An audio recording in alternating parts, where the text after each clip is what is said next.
Ok,សួស្តីអ្នកគ្នាស្វាគមន៍កាន់វីដេអូថ្មីអញ្ចឹងថ្ងៃនេះខ្ញុំធ្វើការចែកម្លែកមេរៀនមួយគឺការរក្សាទិន្នន័យនៅលើ cloud អញ្ចឹងទិន្នន័យហ្នឹងវាអាចជាឯកសាររបស់អ្នកឬក៏រូបភាពឬក៏ឯកសារឬក៏ software ទាំងឡាយណាដែលអ្នកគិតថាសំខាន់ហើយចង់ចែកម្លែកឯកសារឬក៏ទិន្នន័យហ្នឹងតាមរយៈអ៊ីនធឺណិតឬក៏យើងអាចថា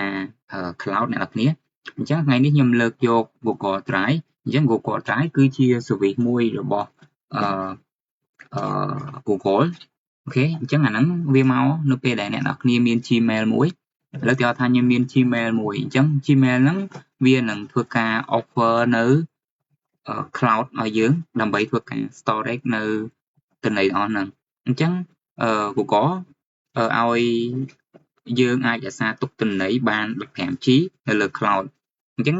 មានន័យថាម៉េចការរក្សាទុកទិន្នន័យលើ cloud ចឹងមានន័យថានៅពេលដែលអ្នកនរគ្នាអាចរក្សាទុកទិន្នន័យលើ cloud នៅពេលដែលយើងចង់ share ទិន្នន័យហ្នឹងទៅឲ្យណាគេម្នាក់យើងគ្រាន់តែធ្វើការ copy link ហ្នឹងឲ្យគេទៅអញ្ចឹងគេអាចធ្វើការ download view នៅលើទិន្នន័យរបស់អ្នកនរគ្នាបានអូខេហើយមួយទៀតអ្វីសំខាន់ឥឡូវឧទាហរណ៍ថាអ្នកនរគ្នាធ្វើការ store ទិន្នន័យរបស់អ្នកគ្នានៅក្នុង local ក្នុង drive D មិនមែនជា cloud ទេអញ្ចឹងប៉ះចំថ្ងៃណាមួយកុំព្យូទ័ររបស់អ្នកនរគ្នាត្រូវបានមេរោគស៊ីឬក៏ hard disk របស់អ្នកនរគ្នាត្រូវបានខូចហើយអ្នកនរគ្នាអត់បាន install នៅលើអត់បានរក្សាទុកទិន្នន័យហ្នឹងនៅលើ cloud ទេអញ្ចឹងទិន្នន័យរបស់អ្នកនរគ្នានឹងបាត់បង់អញ្ចឹងអាហ្នឹងគឺជាលក្ខណៈពិសេសរបស់cloud អូខេអញ្ចឹងពី recommend របស់ខ្ញុំនៅពេលអ្នកគ្នាមានទិន្នន័យណាដែលគិតថាសំខាន់អ្នកគ្នាគួរតែ install វានៅលើ cloud ទៅអ្នកគ្នាអាចធ្វើការ install នៅលើ local របស់អ្នកគ្នាក្នុង drive D ឬក៏ drive C ឬក៏ drive E នឹងបានហើយបន្ទាប់មកអ្នកគ្នាក៏អាចធ្វើការ install វាមួយជាន់ទៀតនៅលើ cloud ដើម្បីសុវត្ថិភាពអញ្ចឹងដើម្បីធ្វើការចូលទៅ access ទៅលើ Google Drive អញ្ចឹងទី1អ្នកគ្នាចូលទៅ Gmail របស់អ្នកគ្នាហើយបន្ទាប់មកអ្នកគ្នាចុចលើអាធូរកន្លែងនេះអ្នកគ្នាអញ្ចឹង service កន្លែងហ្នឹងវាមានច្រើនអញ្ចឹងខ្ញុំលើកយកតែ Google Drive មកនិយាយទេអញ្ចឹងអ្នកគ្នាចុចលើ Drive នេះអូខេចុចលើ Drive ហ្នឹងទៅអញ្ចឹងអានេះគឺជាយើងអាចចូលទៅ Google Drive ហើយ Google ឲ្យយើង free អានេះខ្ញុំចុច next ទៅវាគ្រាន់តែចង់ឲ្យយើងបង្ហាញថាតើរបៀបប្រើប្រាស់មិនទេអញ្ចឹងយើង free បានតែ 15G ណាគ្នាប៉ុន្តែជាក់ស្ដែងដើម្បីទទួលបានលើសហ្នឹងGoogle ក៏ឲ្យយើងធ្វើការបញ្ចេះដែរនេះអ្នកគ្នាគ្រាន់ចុច more storage ទៅឥឡូវគេថាខ្ញុំចង់ទិញបន្ថែមអញ្ចឹងវាមានឲ្យយើង 100G ប្រហែលហ្នឹងទៅ 0.49 ក្នុងមួយខែឬក៏មួយឆ្នាំយើងត្រូវបង់$17អីចឹងទៅអញ្ចឹងដើម្បីបាន 100G ហ្នឹងប៉ុន្តែខ្ញុំអត់ត្រូវការប្រើហ្នឹងទេខ្ញុំត្រូវការប្រើតែ 5-10G ដែលគេ free ឲ្យទេឥឡូវឧទាហរណ៍ថាខ្ញុំមានទិន្នន័យមួយអញ្ចឹងអ្នកគ្នាចូលទៅ My Drive ទៅហើយបន្តមកអ្នកគ្នាអាចធ្វើការបង្កើត new folder ចុចលើ new នេះមកហើយបន្តមកអ្នកគ្នាដាក់ new folder មកខ្ញុំអាចដាក់ថា my document អញ្ចឹងទៅ2025អញ្ចឹងខ្ញុំគាត់បញ្ជាក់ហ្នឹងអ្នកគ្នាចង់បង្កើត folder អីក៏បានដែរអញ្ចឹងវាបង្កើត folder ហ្នឹងមួយហើយបើសិនបើខ្ញុំមានទិន្នន័យអីមកខ្ញុំគ្រាន់តែចុចទៅលើ folder ហ្នឹងមកឧទាហរណ៍អានេះ folder ហ្នឹងឯង My Drive ខ្ញុំចង់ copy ទិន្នន័យរបស់ខ្ញុំទាំងអស់ចូលក្នុងហ្នឹងចឹងអ្នកគេគ្រាន់ right click ធ្វើការ upload file មានថា upload file មួយឥឡូវឧទាហរណ៍នេះមក file អ្នកគ្នាចង់ធ្វើការ select ទាញវាអញ្ចេះក៏បានឬក៏ចុច shift ឲ្យជាប់ចុច shift មួយទៀតបានរូបពីរនេះហើយចុច open វាមកអានៅក្រោមនេះអញ្ចឹងវាធ្វើការ upload នេះឃើញនេះ upload ឡើងនេះ upload ចូលអញ្ចឹងនៅពេលដែលវាឃើញចេះគឺ upload access ហើយអញ្ចឹងអាហ្នឹងគឺ upload ជា file ចុះបើសិន upload ជា folder មានថាយើង select folder ហ្នឹងហ្មងអ្នកគ្នាដូចថា folder នេះ screenshot នេះអញ្ចឹងគឺខ្ញុំចុចទៅលើ folder ហ្នឹងហ្មងហើយ upload មកអញ្ចឹងអាហ្នឹងគឺភាពខុសគ្នារវាង upload file ហើយនិង folder ឥឡូវខ្ញុំមិនត្រូវការ upload folder ទេឬក៏មួយទៀតអ្នកគ្នាចង់ធ្វើការ drag and drop ក៏បានបើក folder របស់អ្នកគ្នាហើយទាញវាតម្លាក់ចូលហ្នឹងមកក៏បានដែរអ្នកឃើញខ្ញុំតម្លាក់ចូល3អញ្ចឹងវាធ្វើការ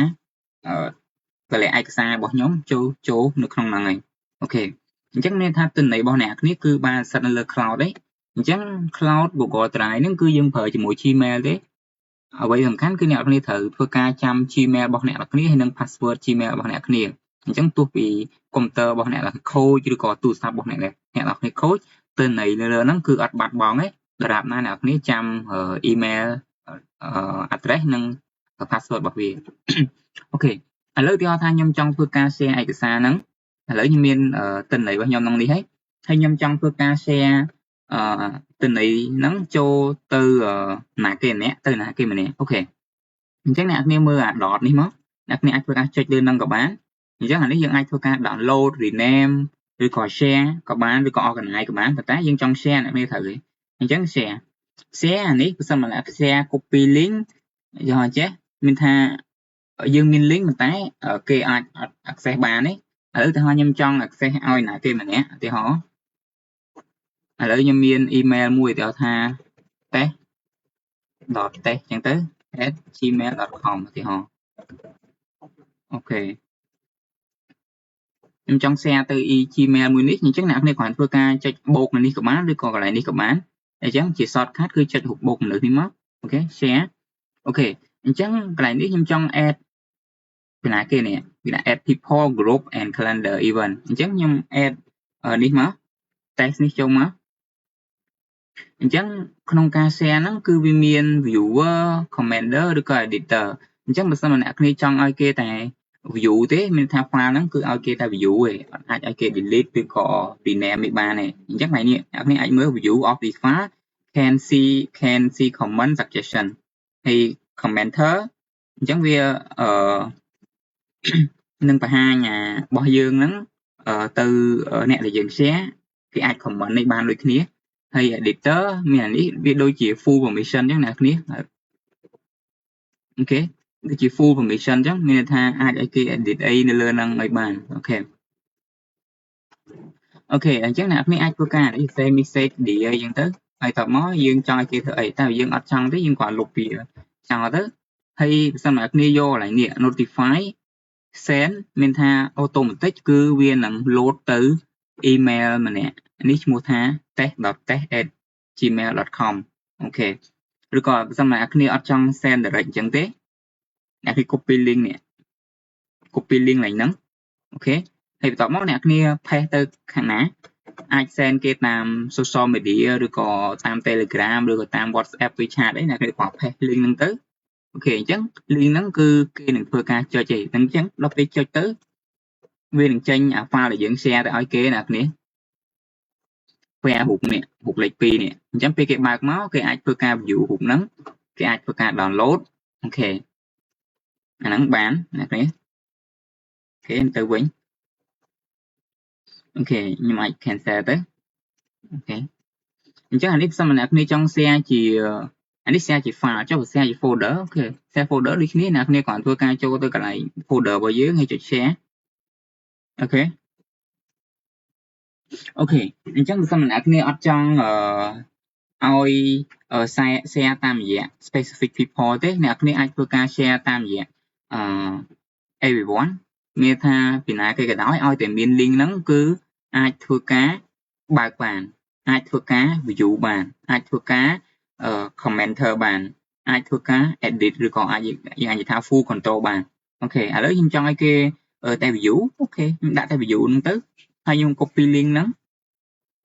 អូខេ copy link ហ្នឹងហើយដានតមកខ្ញុំ paste link ហ្នឹងទៅឲ្យគេទៅមានថាអ្នកទាំងអស់គ្នាដែលមាន link ហ្នឹងគឺអាច access file ខ្ញុំបានហើយអាហ្នឹងគឺជារបៀបនៃការ share